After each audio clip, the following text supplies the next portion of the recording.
Era inevitabile che la decisione dell'amministrazione comunale di Macerata di eliminare la scritta Città per la Pace, che da quasi 17 anni appare sotto ai cartelli di ingresso al comune, avrebbe scatenato un'accesa discussione e non solo a livello politico. Perché anche tra i cittadini ci si chiede il perché di tutto questo, che è il risultato della recessione da parte della Giunta dall'adesione al coordinamento nazionale degli enti locali per la pace.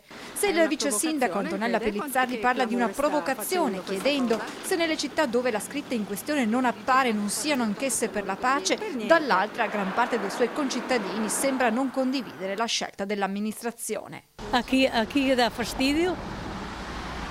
Perché le hanno una bella roba, non so.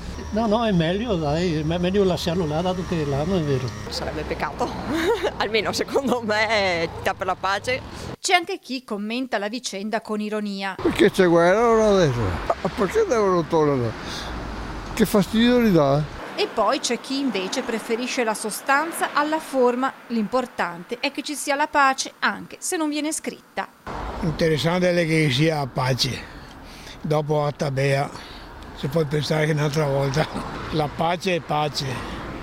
Se besticemo anche per una Tabea scritta, allora finirà pace, scritta o non scritta.